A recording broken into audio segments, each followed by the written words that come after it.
Denver Public Schools privately tells school leaders it's reevaluating how it returns potentially dangerous students to class. State legislators are talking about keeping kids 10 to 13 out of the juvenile justice system entirely, unless they kill someone. She was picked to oversee police. Now she might get fired for being too critical. Police oversight should be engaged in critical thinking about policing. And a big thank you to all the Xcel Energy customers who dug into their pockets to cover the cost of sponsoring the Denver Auto Show. Xcel couldn't have done it without you. Actually, they could have, but you paid for it. Tonight on Next. Denver Public Schools is reevaluating how it places some potentially dangerous students back in class. That decision was privately shared with school deans, the employees who are also responsible for patting some students down for weapons every day. The document obtained by the Next team and confirmed through open records requests shows that DPS is also auditing its safety policies and has a group that is meeting to, quote, identify placement processes in situations implicating the most serious safety concerns. That private presentation for school deans does not suggest that anybody other than those specific staff members doing the weapons pat-downs needs to be aware that a particular student is believed to be a threat. Last month, a student being patted down for a weapon shot two East High deans. We find the lack of examination or change in these highly dangerous and unpredictable procedures to be reckless and irresponsible. I would never ask my teachers to do a search, but just like East High School, my deans and I conducted numerous searches. And finding a weapon on a kid is really unnerving. You heard there from a parent first, and then Jamie LaFour. She's the former principal of Prep Academy. Tonight, for the first time since the shooting, parents, like those who have formed the advocacy group that spoke out in front of East today, are going to be able to address their concerns to the school board directly through public comment. We expect Superintendent Alex Marrero to present a timeline for an updated school safety plan. School board documents show the first version of that plan will be released for community review in 2 weeks, final version out at the end of June. Denver Public Schools says more than 800 students who could be a danger to themselves or others have gone through what's called a threat assessment this school year. The district will not tell us how many students require a daily pat-down. We have reported here on how DPS students accused of attempted murder can go back to class. And now state legislators are considering a similar idea that anything short of a murder charge for younger kids aged 10 to 12 should not send them to court. Politics guy Marshall Zellinger explains. It is legislation that has Democrats voting against Democrats and a progressive on the same side as a gun rights conservative. We are definitely from two polar opposites of the political spectrum. With my background in social casework and Representative Armagah's background in law enforcement, it's actually the perfect match when working on this type of policy. On the left, Democratic State Representative Serena Gonzalez Gutierrez, and on the right, Republican State Representative Ryan Armagost. Together, trying to change state law to keep 10, 11, and 12-year-olds accused of crimes out of the jails and courts and directly into treatment through what's called a collaborative management program. Kids have to go through a traumatic experience of potentially being arrested, being detained, going through prosecution in order to access treatment. The main purpose of this bill is to make sure everyone involved has access to services in a very efficient and expedient manner. The only exception in the bill is homicide. A 10, 11, or 12-year-old could still go through the criminal justice system if accused of murder. Otherwise, they would not be arrested or go through court and be referred to that collaborative management program for treatment. The unfortunate part is, as well as intentioned as collaborative management programs are, they don't have the ability to actually enforce treatment and services that keep the community safe. Jessica Dotter is from the Colorado District Attorney's Council, which advises all 22 DAs in the state, and all 22 DAs oppose this bill. She points out that unlike courts, which can mandate treatment as part of a sentence, this leaves courts out of it. There's no way to mandate those services. There's no representative on behalf of the juvenile if they say, I didn't do this and I don't need those services, which currently the justice system provides. Supporters of the bill say if the child or parent refuses to accept treatment, it can become an issue for county human services, but that this is an age group that needs to avoid jails and courts, if possible. There comes a point in your life where you're definitely more accountable for your actions than you are at 10, 11, and 12. This bill made it through the House today and will start in the Senate with about 20 days to go. One area I didn't talk about were the victims of crimes. There are advocacy groups, that are concerned about the impact of a victim getting the treatment they also need if a 10 to 12-year-old suspect or perpetrator avoids courts. But again, It's the courts that the supporters of this bill are trying to avoid altogether, saying that courts and jails perhaps influence the person to be worse in life than they would have been otherwise if they never got introduced into the system. Never ended up in the system. But clearly, there's been a big push over the last couple of years for more criminal justice reform at the state legislature. We also seen a couple of efforts like the lowering of penalties for fentanyl, lowering of penalties for car theft, that then legislators have returned to and said, oops, whoops, oh, that's created a mess, or at least isn't helping us get out of it. We can't speculate right now what it's going to look like, but I've brought that question up to the people I've been interviewing. Like, is this possibly the fentanyl bill 3 years from now? Am I going to be working on a story that says, hey, you did this 3 years prior. Are you sure it's the right thing? But they've been working on this for a few years, and now they've got support from one Republican, at least in the House. We'll see what it does in the Senate, and with 20 days to go, this is where the Senate's going to start getting a little crunch for time on a bill like this that not everyone, even on the same side, is supportive of. Yeah, got to remember that bill years ago to lower penalties for fentanyl was a bipartisan bill. You don't hear Republicans talk about it. That was a bipartisan bill back then. Marshall, thank you. A member of Boulder's police oversight panel is rejecting calls that she resigned from the panel for being too critical of police. Lisa Sweeney Moran's only served on the police oversight panel for a few months, and she's been under investigation for most of that time. The city hired an attorney to look into complaints filed against the oversight panel's selection committee, saying that selection committee should have screened out Sweeney Moran for anti-police bias. She's been vocally critical of law enforcement at times and supportive of alternatives to policing like co-responder programs. She was also once a plaintiff in a suit against the city's camping ban, a suit that named the police chief. The special counsel investigating the complaint said that there is evidence of, quote, real or perceived bias or prejudice. That attorney is recommending that Sweeney Moran either resign or be removed by city council. She says that scrutinizing the actions of law enforcement is kind of the point of having a police oversight committee. Police oversight panels should be engaged in the work of reimagining policing. There are times when police officers are absolutely needed. There are times when there is nobody else who can keep our community safe. There are also times when police officers are tasked with work that they were never intended to do and weren't trained on how to engage in. Sweeney Moran says she does not plan on resigning and doesn't think city council even has the power to remove her. City council will discuss it on Thursday. One of Colorado's new abortion-related laws is on hold as courts examine whether it violates the rights of a faith-based group that opposes abortion.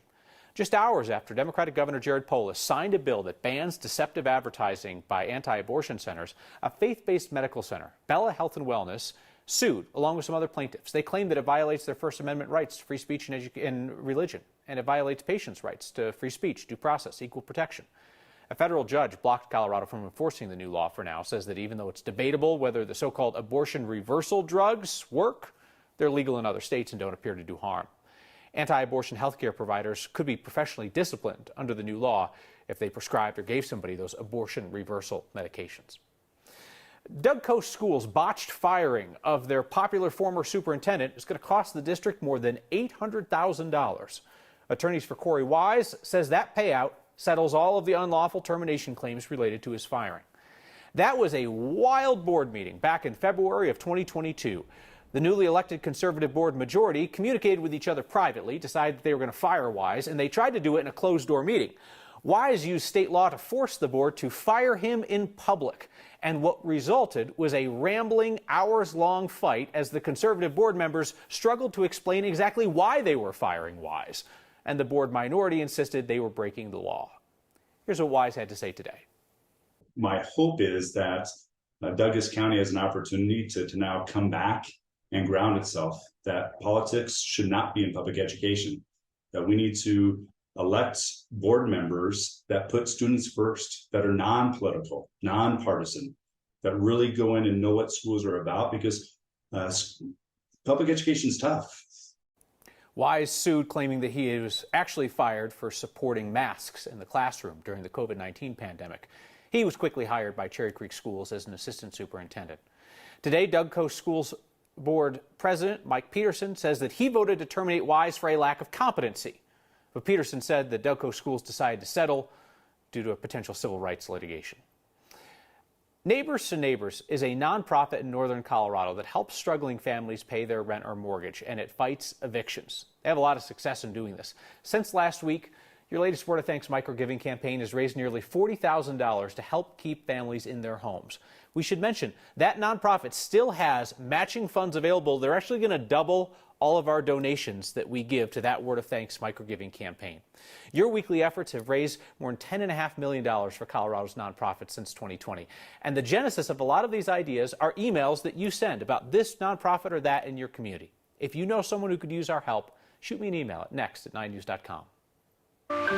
Hey, listen, I know that energy bills have been high lately. I just want to thank all of the Xcel customers who chipped in a little extra and helped to sponsor the Denver Auto Show. And the month of Ramadan requires fasting, but also feasting. There's a community effort to make sure that Muslims in Colorado have the right kind of meals waiting at the end of a long day. That's next. The latest man, there are always men, convicted of threatening Democratic Secretary of State Jenna Griswold is getting probation. 52-year-old Kirk Wirtz released from jail today. 2 years of probation for him for phoning in a threat that the angel of death was coming for the secretary. She's been a target of conspiracy theorists since the 2020 election. A man from Nebraska was sentenced last November to 18 months in prison for his threats against Griswold. She said today that the threats against election workers are part of a larger attack on democracy. The role of Fox News Channel in spreading election lies about a Colorado-based company may not play out publicly at trial after all. Dominion Voting Systems' defamation lawsuit against Fox did not start its trial today as expected. Fox may be ready to settle. Opening statements have been delayed by the judge until tomorrow as the sides appear to continue to negotiate.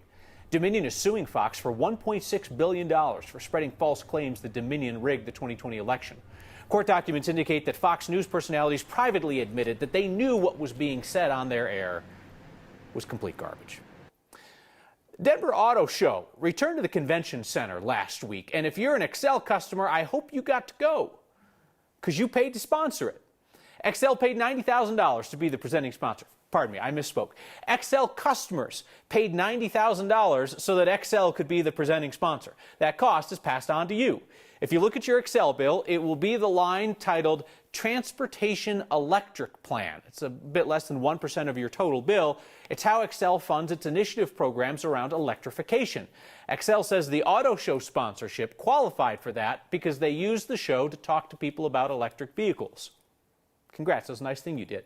Over the past several months, we've broken down in detail just what you're paying for through your sky-high Xcel bill while that company celebrates record profits. Everything from Xcel's commercials, despite the fact they have a monopoly, to the cost of Xcel's attorneys when they argue to raise your rates, it's paid for by you, the Xcel customer. Well, happy Monday. We're looking at some blue skies across downtown Denver for us this afternoon. Temperatures slightly above average. It actually felt pretty good in the lower 70s. Around downtown, 80s off to the far eastern plains, some 60s around Kremling up to Eagle and through Meeker too. Tonight on HD Doppler 9, a couple of high-level clouds passing across Colorado. That's about it. As we look out to the Pacific Northwest, rain and snow making a line drive across Seattle, Portland, even into Northern California too. That system eventually will move a little closer into Colorado, but out ahead of it, high pressure. That means our temperatures will once again warm up big time tomorrow, and we'll also be looking at some incredibly strong winds. So much so that high fire danger yet again is going to be a problem for us. Many of us along the I-25 corridor, off to the eastern plains under that red flag warning from 11 in the morning until 7 at night. You head outside, you'll notice 35, 45 mile per hour wind gusts coming your way. Plus the heat, as I said, 77 on deck for us tomorrow, even warmer around Lamar and Springfield with some spots in the 50s like Steamboat and through Vail. Look at this. Good news is on the way. Some rain and snow pushing in Wednesday afternoon and evening, and then it remains cool, unsettled, and kind of soggy for the rest of the work week.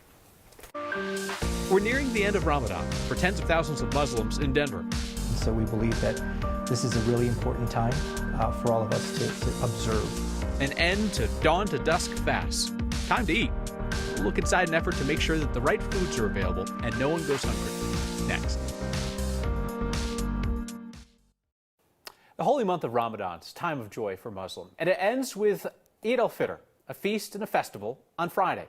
But finding the ingredients in the foods to make traditional dishes could be difficult in Colorado, and especially for Muslims on a limited budget. Our Byron Reed sat down with two people who are working on a solution. So about 1,000 people a week come through our halls. Hi, I'm Naveed Usman, and I'm with the Downtown Denver Islamic Center. In this month of Ramadan, We have roughly about 200 packages that have been delivered to feed 1,500 families. So there's about 750,000 right now that reside in the city and county of Denver. About 180,000 make up the community that we're serving. It's the holy month of Ramadan. This is when the Quran was revealed, and so we believe that this is a really important time for all of us to observe, and fasting is one of those observances.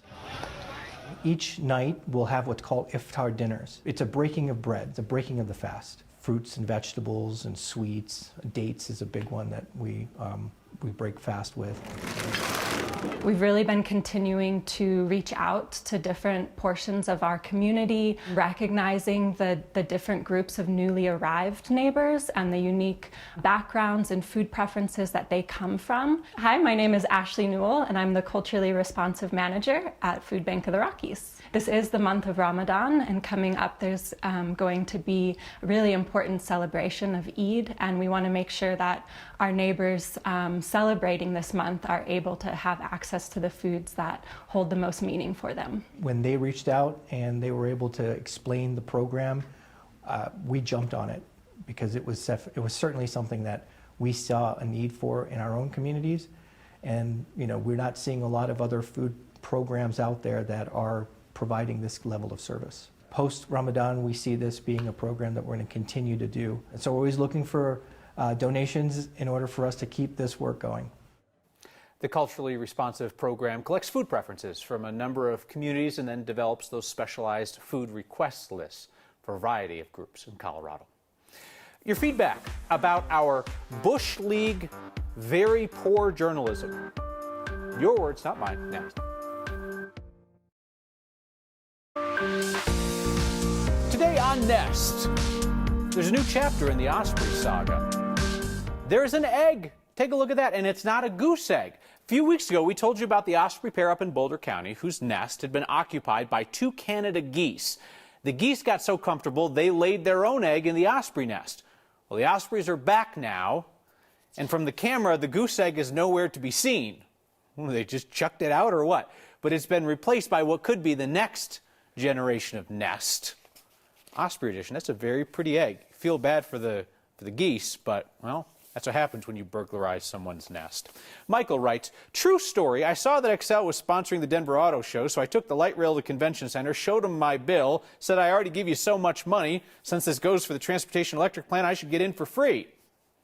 I don't believe that that's a true story, Michael. I'm sorry. But it is kind of a funny story. A number of you wrote in to say that you think, at the very least, Xcel customers should get in for free.